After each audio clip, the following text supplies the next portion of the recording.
ఈరోజు మన ఫ్లాట్‌లో డే 41. చాలా డేస్ తర్వాత మంచి రైడ్ ప్లాన్ చేషినా. మన ఫ్లాట్ నుంచి ఆ ప్లేస్ 2 అవర్స్ డిస్టెన్స్ చూపిస్తుంది. పర్లేదు ఎలాగో మార్నింగ్ 6కి స్టార్ట్ అయినాంగా 8 లోపు రీచ్ అయిపోవచ్చు. ఎర్లీ మార్నింగ్ రైజ్ చాలా బ్యూటిఫుల్‌గా ఉంటాయి కదా! అప్పుడే వస్తున్న ఆ సన్‌రైజ్, వెళ్తుంటే ఆ బర్డ్స్, ఇంకా ఆ కూల్ బ్రీజ్ రైడ్ మాత్రం చాలా మంచిగా అనిపించింది. ఎండ వచ్చే గ్యాప్‌లో మాత్రం మనం స్వర్ణగిరి రీచ్ అయిపోదాం. ఈ మౌంటైన్ నుంచి చూస్తుంటే మొత్తం టెంపుల్ చూడు ఎంత మంచిగా కనిపిస్తుందో. మార్నింగ్ వచ్చినాం కదా! అసలు టెంపుల్ ఎక్కువ క్రౌడే లేదు.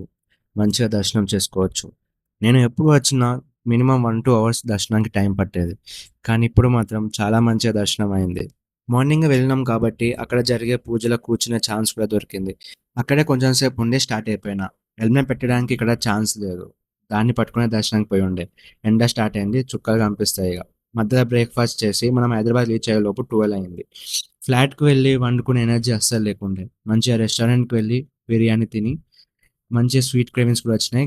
అక్కడున్న కెఫేకెళ్తే అక్కడ బిస్కెట్స్ చాలా టెంప్టింగ్‌గా అనిపిస్తే అది కూడా తినేసిన. అది కాకుండా ఇంకా పఫ్స్ కూడా చాలా టెంప్టింగ్‌గా అనిపించినాయి. మనకి ఇదే డిన్నర్ ఈరోజు. ఫ్లాట్‌కి వెళ్ళేసరికి నైట్ అయింది. రైడ్ మాత్రం మంచిగా ఎంజాయ్ చేసుండే. ఇలాంటివి వింటర్‌లో ప్లాన్ చేయాలని గుర్తొచ్చింది. Good night.